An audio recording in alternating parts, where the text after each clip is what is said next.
Coachcast, seu conteúdo número 1 de marketing e gestão na web. O Michael não sabe, mas já é noite. Né? Já é noite? Já é Então, noite, boa noite. Por isso que é estratégico não ter janela aqui. Sim, para poder ter essa pegada já. Olá, seja bem-vindo a mais um episódio do Coachcast. Comigo hoje, Michael Bruno.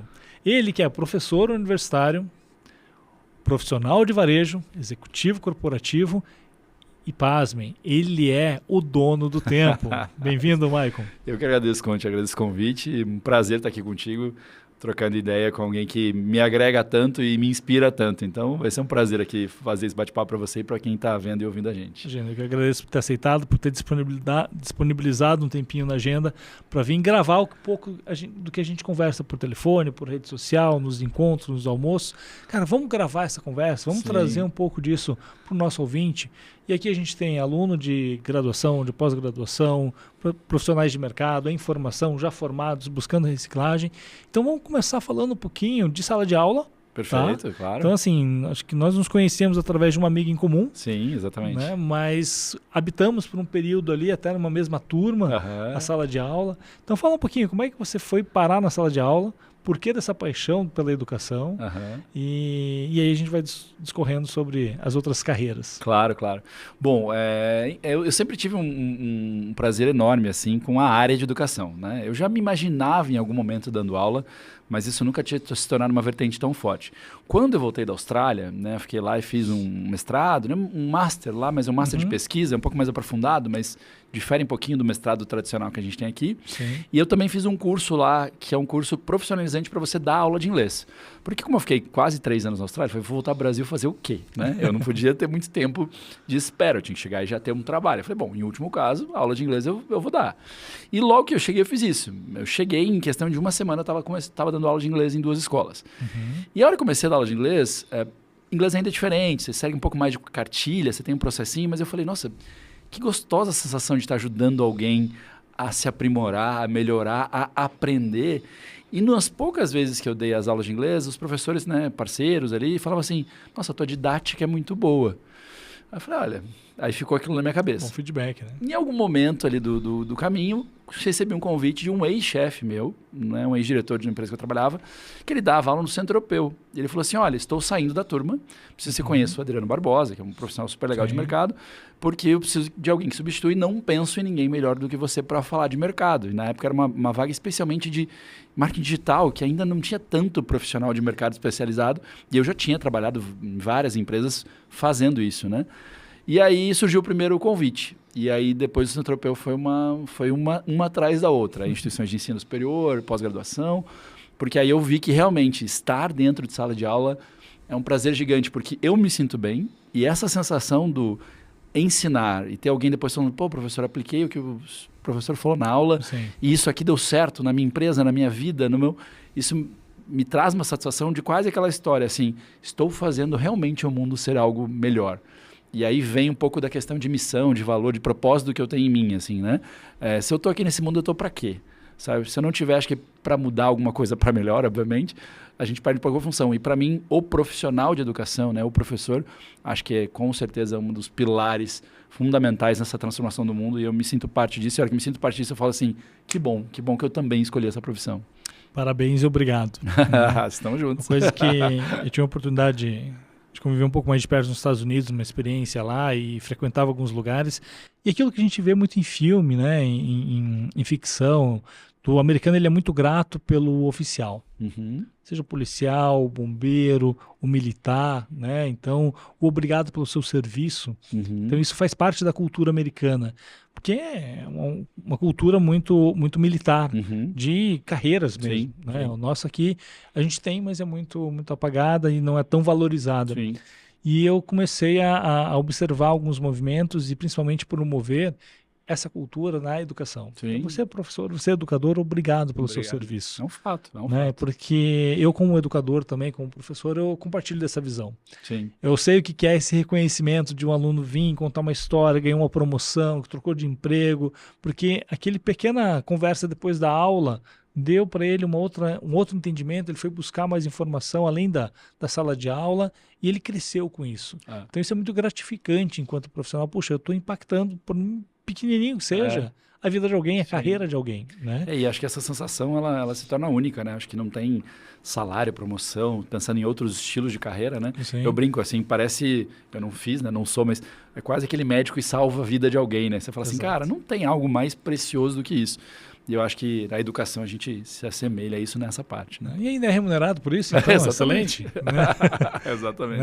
Eu sempre falo aqui, repito nos programas, né, que como professor eu brinco que é uma maneira inteligente, prática e remunerada de continuar se atualizando. Exatamente. Outro dia eu recebi do nosso amigo em comum, né, o Fred, Conte, tem uma disciplina nova, tem 2 disciplinas que eu acho que tem a tua cara, mas eu não posso te dar as 2, porque eu tenho que fazer a distribuição. O que você prefere aqui? Aí me passou marketing estratégico, que eu já ministro essa disciplina em algumas faculdades, e tinha marketing de relacionamento com neuromarketing. Falei, cara, eu quero a segunda. Mas você já não dá aula de marketing estratégico? Exato, já dou, já tenho material organizado, já está dominado. Eu preciso do desafio. E assim, neuromarketing, a gente é curioso, minha linha de pesquisa é comportamento do consumidor. Estou sempre lendo, estou sempre me atualizando, mas não com a profundidade que a gente faz quando você tem que montar uma aula. Sim, montar exatamente. um curso, montar um workshop. E aí, puxa, você tem o cheque, você tem a data, você tem que mergulhar, você pula na piscina. E às vezes eu cheguei a pegar algumas matérias que eu tinha conhecimento de mercado, mas não acadêmico. Você Sim, também tem que se aprofundar sim. muito mais, porque é isso, né? Você não vai só explicar como o mercado funciona. Você tem que ensinar aquela pessoa Exato. a entender esse mercado e desenvolver ele junto com você, né? Então E quando você pula nessa piscina de conhecimento, o que acontece? Você sai molhado. Sim. E você carrega esse conhecimento acadêmico para o outro crachá, para a vida profissional, para o dia a dia dentro da empresa, dentro da vida corporativa. Exatamente. E aí você se torna um profissional melhor, porque você está aplicando conhecimentos teóricos que você aprendeu lá na academia, na prática. E você valida a teoria na prática, e você descobre que na prática a teoria é outra, e você traz a prática para dentro da sala de aula, para dentro da teoria, para dentro da academia. E acho que essa mescla é muito rica, tanto para quem aprende, para quem está sentado como aluno, na figura de aluno, quanto para nós, que estamos na figura de docente, mas que também aprendemos muito com essa mescla. Total, isso é o que eu sempre brinco, né? Professor em sala de aula, ele tem que sair aprendendo tanto quanto o aluno, e eu acho que essa Sim. é outra grande questão dessa profissão que a gente ama, né? Mas, Michael, conta um pouquinho. Você tem aí uma trajetória muito legal de carreira, de profissão, e você trabalhou muito tempo dentro de shopping center, ligado a varejo, aos varejistas, né? Eu costumo dizer que eu sou meio esquisito. A mulher fala que eu vou apanhar ainda no mercado das velhinhas, mas elas me adoram, né? Porque eu pego o carrinho, saio empurrando, daí a pessoa vem e reclama, eu pego a ervilha, mas essa marca aqui é nova, não conhecia. Eu faço experimento. Né? E meu laboratório é literalmente dentro de um supermercado, dentro de um shopping center. Sim. Né? Os nossos ratinhos são os consumidores. Sim. E como foi essa experiência de trabalhar dentro desse ambiente tão peculiar como um shopping center? O mercado do varejo de shopping center, eu sempre falo, né? Ele é diferente de qualquer outro tipo de mercado de varejo que você vá ou você possa estudar. É claro que tem similaridades, mas ele tem particularidades muito fortes, né? E eu acho que para mim foi uma experiência muito grata, né? Eu sempre brinco, né? Eu fui varejo, daqui a pouco eu vou ser de novo, a gente nunca sabe onde o mercado vai, e hoje eu me considero um profissional de elite do varejo, porque realmente, acho que não tem uma pergunta de qualquer coisa que alguém fale, eu falo assim, não, eu sei responder, porque também eu sou muito estudioso, né? Então, na hora de me preparar, né, para assumir cadeiras de coordenação comercial, de superintendência, eu sempre procurei entender como ele funciona. E eu acho que o varejo de shopping center, especialmente no Brasil, ele é super interessante porque a gente também já está um pouquinho mais avançado no que o mundo ainda está entendendo, né? Com a vinda da internet, as compras online, começou a virar aquela coisa. E aí, né? Shopping center vai, não vai morrer? O que vai acontecer com eles? E o Brasil, a gente já está, não só o Brasil, né? Mas alguns mercados, o mercado latino-americano, ele é muito bom nisso. O empreendimento, o shopping center, ele é um local de entretenimento e compras, né? Então, você faz compras movido a você ir ao shopping center, às vezes adquirir uma outra coisa que não é o produto em si.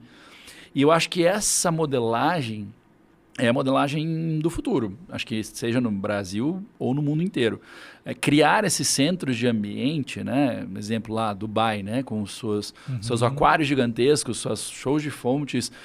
Né? Um dos shoppings tem lá a montanha de neve dentro. É isso.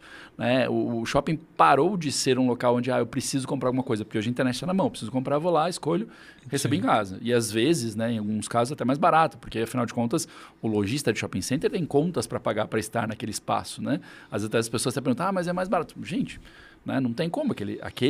Aquele ambiente que você está ali preparado, que você tem um vendedor para te atender, que você tem um provador, que você pode colocar as roupas na hora, é óbvio que ele vai custar mais caro, às vezes, do que diretamente na internet. Mas muitas vezes torna mais seguro, né? Você compra, você experimentando, você tem certeza que você está comprando a marca correta, que não tem nenhuma E falsificação muitas e por aí vezes para vai, comprar né? online. Né? Muitas vezes você vai na loja para fazer o ROPO, né? Sim. Ou seja, eu vou pesquisar offline e fazer a compra Exatamente, online, E exato. tem produtos que você tem que fuçar, você tem que chutar, você tem que cheirar, você tem que vestir, tem que experimentar para entender uma compra ou mais técnica, com ajuda, uma compra assistida com o vendedor, Sim. ou para você ter noção de tamanho, né? De encaixe, que não é só a especificação técnica que funciona Que vai te ajudar. É. para todo produto, para todo consumidor. E né? é legal também que aí o mercado de varejo também se está se adaptando a isso. Você encontra hoje muitos lugares onde você vai encontrar pelo mesmo valor que você encontra na internet. Amadureceu, então, assim, né? Amadureceu. Finalmente. Ele entendeu assim, opa, peraí, eu estou vendendo em canais online, eu estou vendendo em canais físicos. Como que eu vou equilibrar isso para que eu não saia em prejuízo ou em muita vantagem em um e pouca vantagem no outro? Custo médio, o contador faz isso há muito tempo. Né? Precisou o marketing, o lojista entender que, sim, você tem um custo maior, um custo operacional de loja, de estoque, de pessoal, de uma série de taxas, mas o consumidor não tem nada a ver com isso, ele está comprando da marca. Sim. Era mais ou menos a bronca que eu tinha há algum tempo, quando eu ia em banco, hoje já não vou mais, uso alguns, mas já não vou mais. Não, mas você não é cliente da nossa agência. Eu falei, olha, eu sou cliente do banco. A separação de carteira é um problema administrativo de vocês, se resolvam. Exato. Eu quero isso, você tem que ir na sua agência. Você liga lá, então resolve.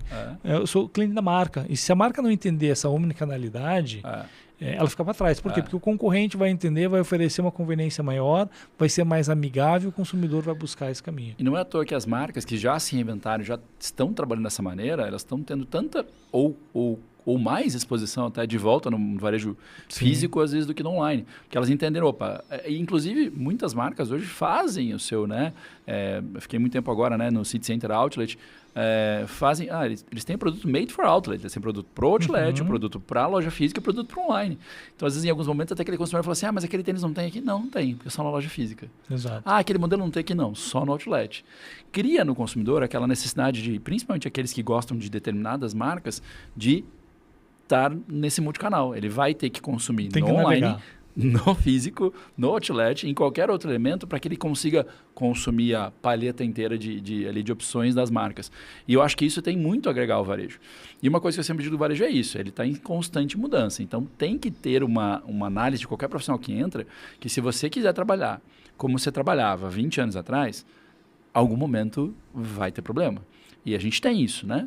Tem diversos empreendimentos de varejo, sejam shopping centers, centros comerciais, centros de rua, que sofrem hoje com ocupação de lojas. E você fala assim, o problema não é do varejo, não é problema que a crise, o consumidor não está comprando, não. O problema é que você está tentando entregar exatamente igual você entregava há 20 anos.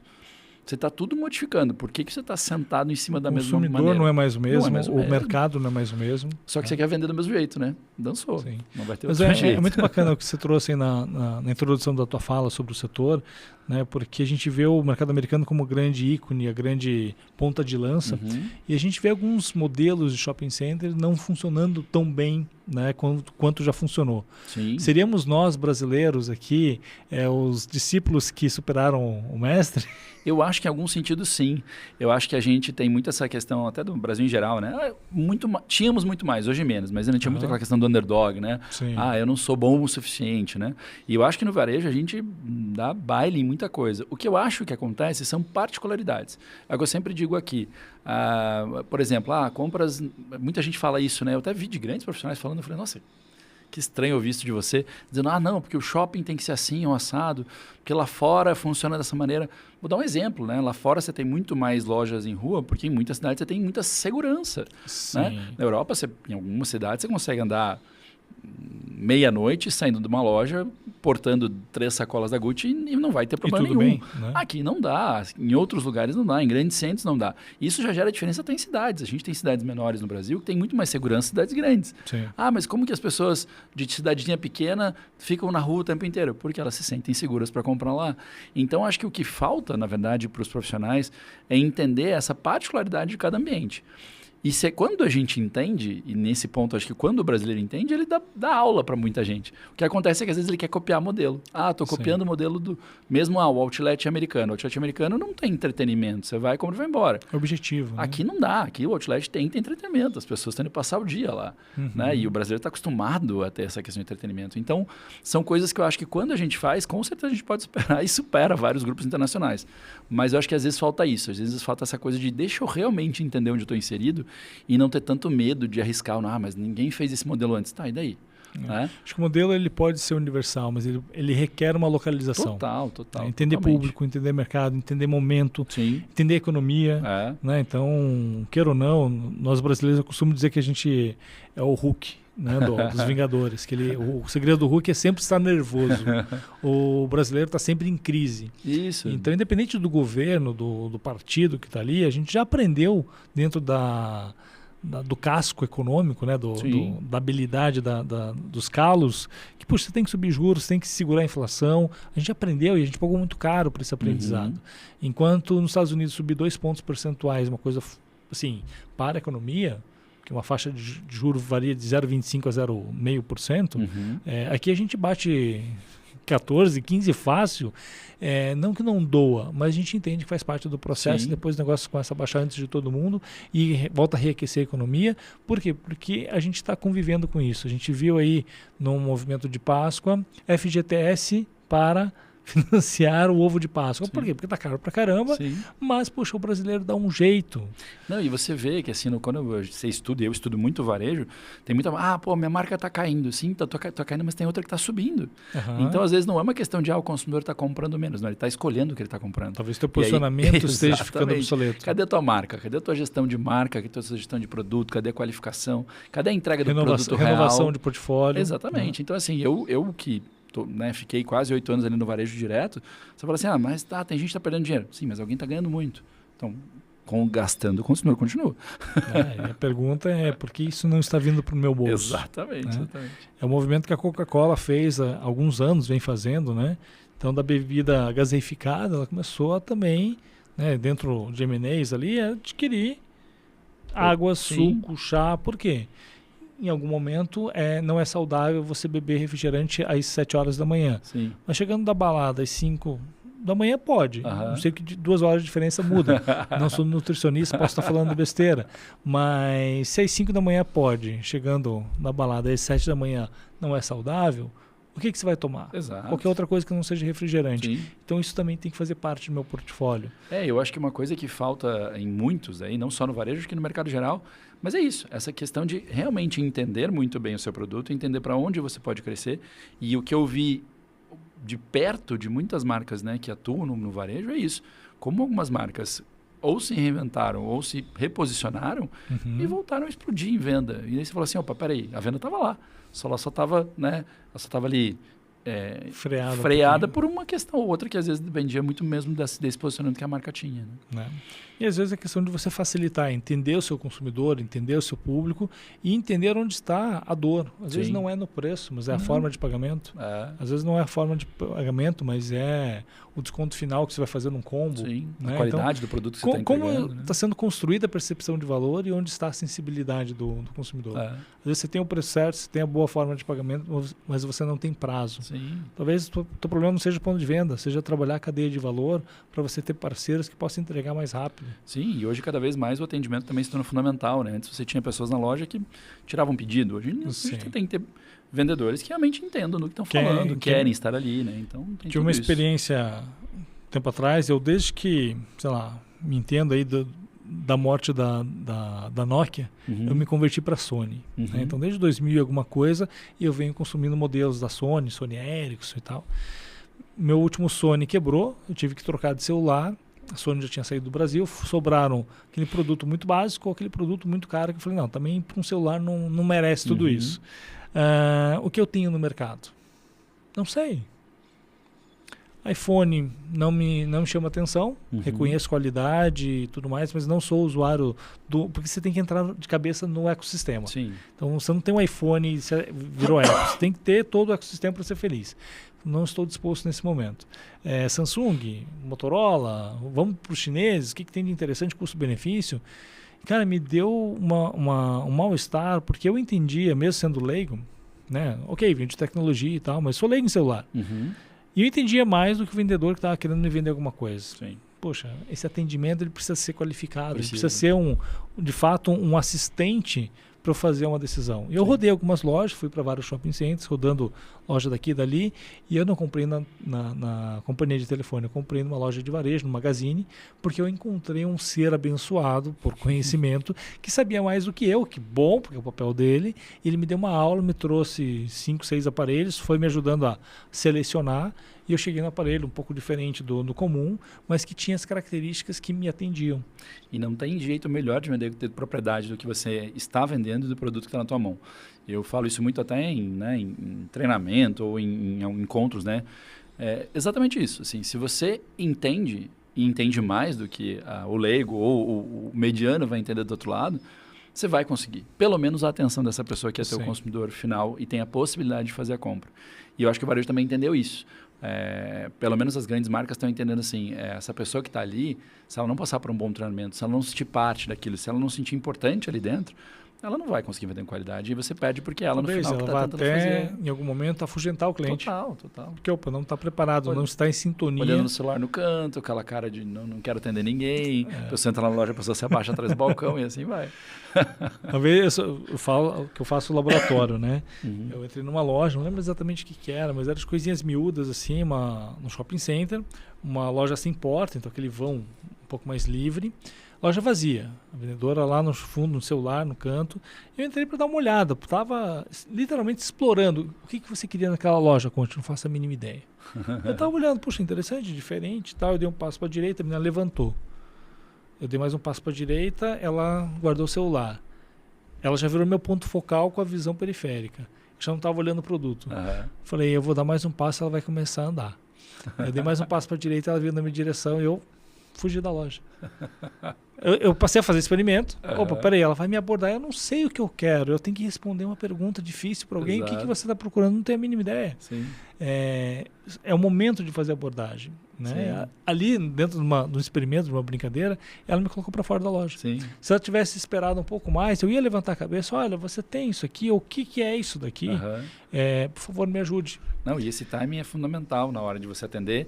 E eu falo muito para lojistas em geral, vendedores, eu falo, gente, se você não aprende os perfis de consumidor e você abordar todo mundo da mesma maneira, você também não vai ter o mesmo resultado. Né? Exato. É um problema, mas a gente tem que ser cada vez mais versátil, cada vez mais integrado, cada vez mais inteligente, não tem como.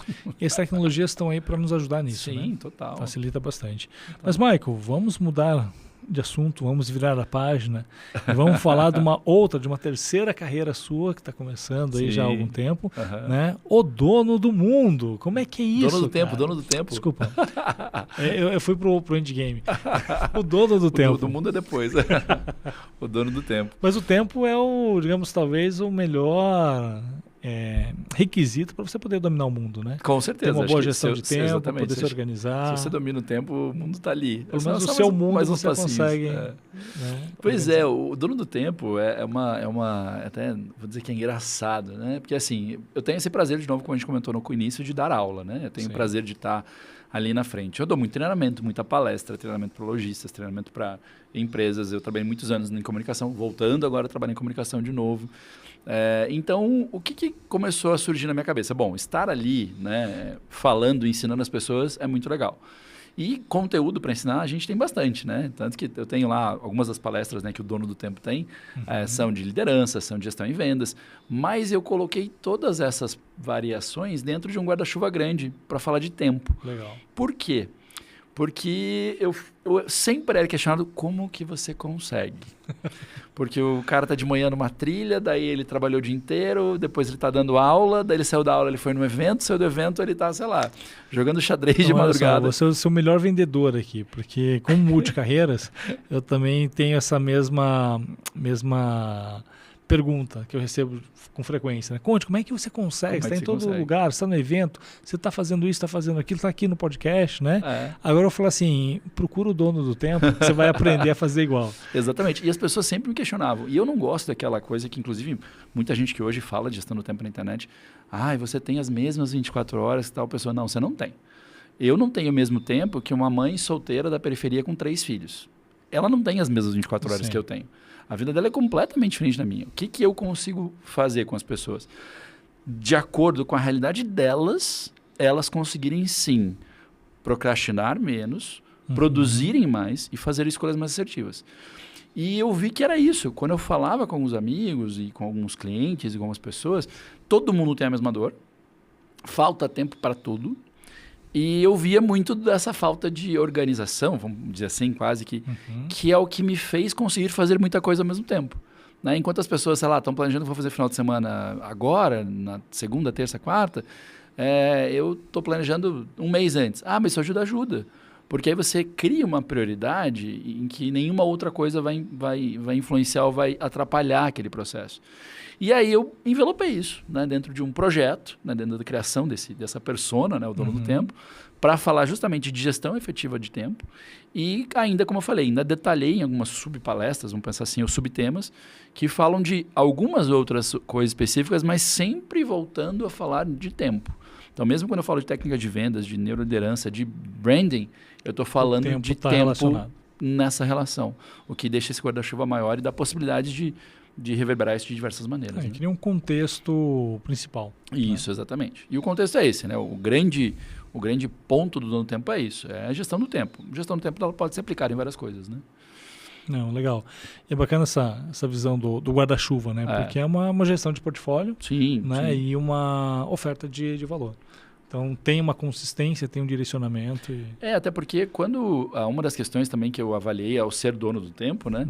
É que eu sou dono do tempo, então eu consigo ser multitask, eu consigo ser empresário, eu consigo ser influenciador, eu consigo ser viajante profissional, eu consigo ser diretor de uma empresa de comunicação, eu consigo ser várias coisas. Isso também me dava aquela questão assim, por que eu preciso ser também o dono do tempo um tema único? Tudo bem, é o meu tema principal, mas a variedade de conteúdo que a gente cria, e eu sempre falo isso quando eu encontro as pessoas, eu acho que todo mundo tem que ser especialista. Mas você não precisa ser só especialista. Você pode generalista em muita coisa e especialista em algumas coisas. E eu acho que a entrega tem que ser essa. Não tão velho, né? Mas o conceito do profissional T. Né? De você conhecer sobre muitas coisas e você ter profundidade em algumas delas. Exatamente. Né? Então, eu acho que é isso que eu entrego, né, nessa questão do dono do tempo. Você conseguir realmente otimizar o teu processo de tempo, seja pessoa física, jurídica, seja você numa empresa ou seja você fora na tua vida normal, e ainda trabalhar essa questão do tempo voltado a esses outros temas importantes que principalmente, né, as empresas ou sofrem ou têm dificuldade para conseguir E você falou uma palavra-chave, né, que é dedicar tempo ao planejamento. Sim. Né? Então, se organizar com antecedência. Sim. Temos um amigo em comum que ele fala, Conte, você posta coisa pra caramba na rede social, eu vejo que você tá lá de manhã e postou de noite. Como é que você consegue? Organização. Sim. Tem imprevisto do dia a dia? Ele tem. Mas tem coisa que está previsto já há 2, 3 semanas. Já está pronto. É Ctrl-C, Ctrl-V, dependendo da rede, está ali programado já para entrar. Quem está acompanhando não sabe disso. Exato. Nossa, que bacana, legal. Mas me desocupa de um tempo. E é legal que nesse projeto eu também não queria ser mais um palestrante, né? Alguém que fosse falar... olha, você tem que economizar tempo, você tem que ter mais tempo para você. Não me diga. Não, isso aí todo mundo já sabe, né? Então, na palestra que eu sempre tento trazer, realmente como fazer. Né? Eu falo que aqueles vídeos de internet você ouve, dá 15 minutos para a pessoa dizer, olha, então, não, eu não quero... sem a timeline embaixo ainda, dá agonia, né? Exatamente. É um information então, assim, exato, eu não quero que você saia da palestra para você falar assim, entre aspas, né? Não é uma palestra motivacional, para você falar, não, eu preciso ser o dono do meu tempo, da minha vida. Ela é uma coisa assim, eu vou ser, porque agora eu tenho ferramentas para que eu consiga desenvolver isso, né? Então... Não, e olha que interessante, né? Eu costumo dizer que de setembro a fevereiro eu sou um pouco mais produtivo que o normal. Sabe por quê? Por quê? Poxa, mas sazonalidade na produtividade, trabalho no campo, né? NFL. Tem um Sunday Night, para quem acompanha, para quem gosta, né? Então eu fico assistindo o jogo domingo até 1 da manhã. E são jogos longos, né? De 3, 4 horas de duração. E muito do miolo ali, aquela barriga do segundo pro terceiro quarter do jogo, eu tô fazendo alguma outra coisa. Sim. Às vezes no finalzinho você para porque o negócio ficou tenso.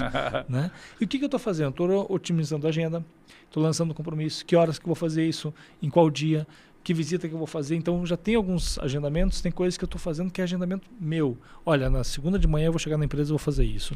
Na quinta noite eu vou puxar um café para fazer em tal lugar com tal pessoa. Às vezes eu não tenho agenda, porque eu não vou te ligar no domingo 1h da manhã. Sim. Mas eu já estou deixando os slots ali Exato. preparado e deixando também o espaço vazio, porque você precisa do dia a dia da produção. Né? Então, eu costumo brincar que de setembro a fevereiro eu sou um pouco mais produtivo que o normal. Mas eu acho que uma coisa que você falou que é um fato, que eu uso muito na minha vida, e spoiler até de quem for ver a palestra no tempo, uma das coisas que eu falo é isso.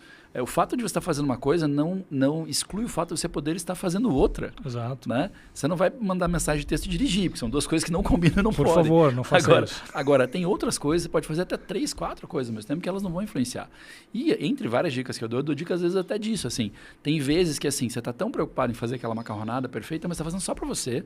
Numa quarta noite você está cansado e você vai comer em 1 minuto que você tem que sair. Por que você está fazendo isso com tanta prioridade? Em alguns momentos eu até falo assim, em alguns momentos é o feito e não o bem feito, né?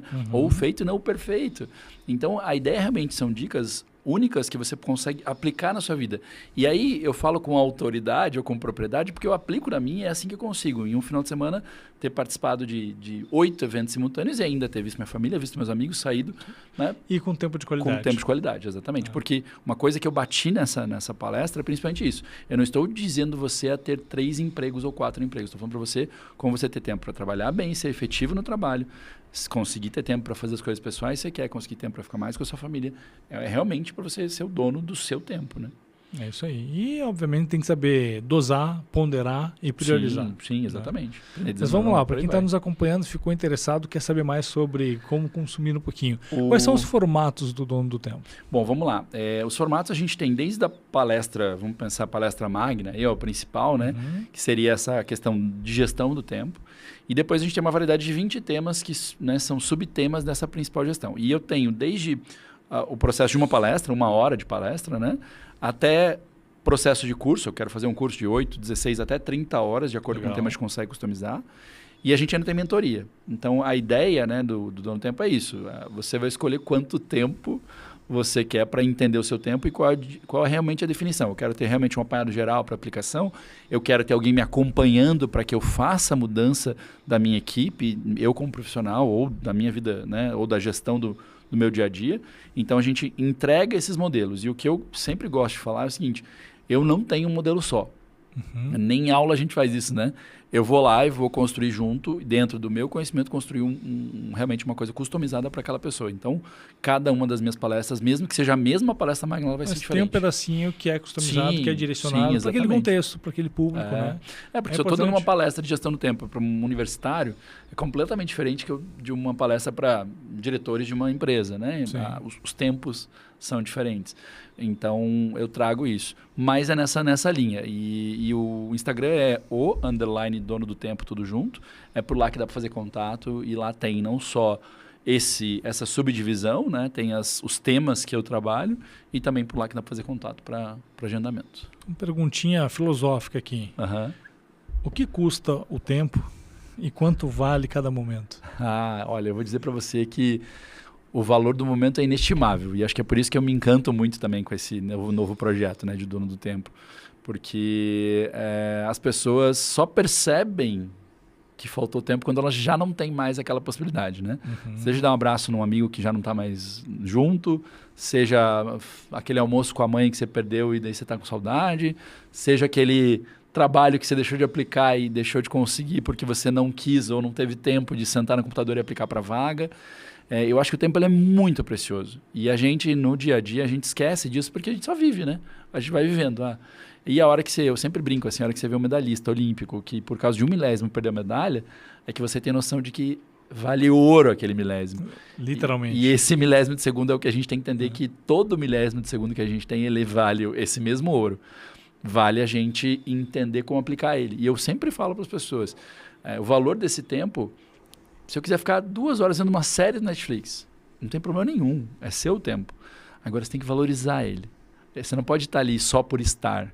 né? Tanto que eu falo que acho que junto com a minha intensidade de fazer muita coisa, eu estou realmente presente em cada coisa que eu faço.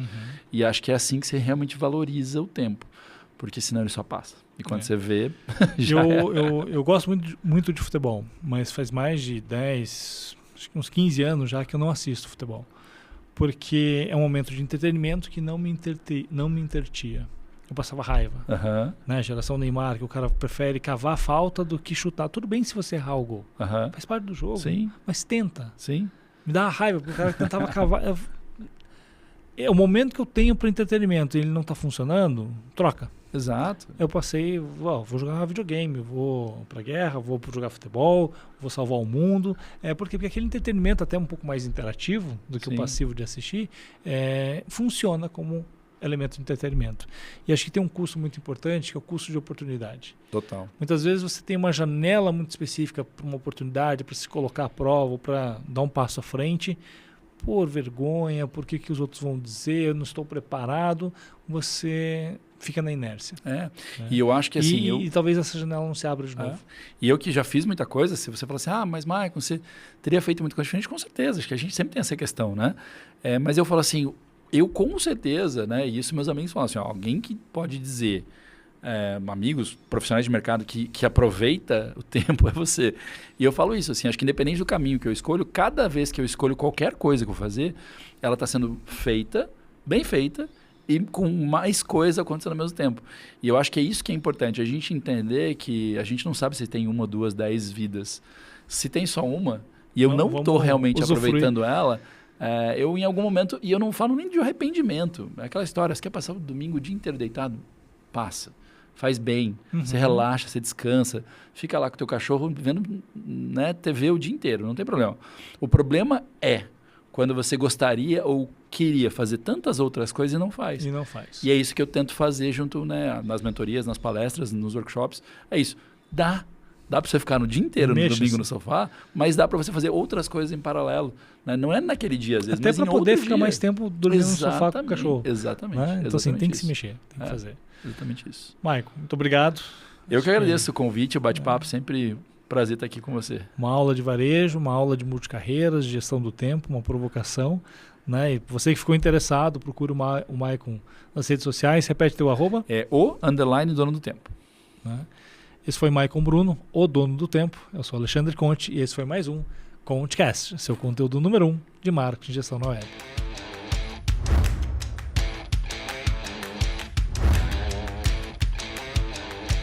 Contecast, seu conteúdo número 1 de marketing e gestão na web.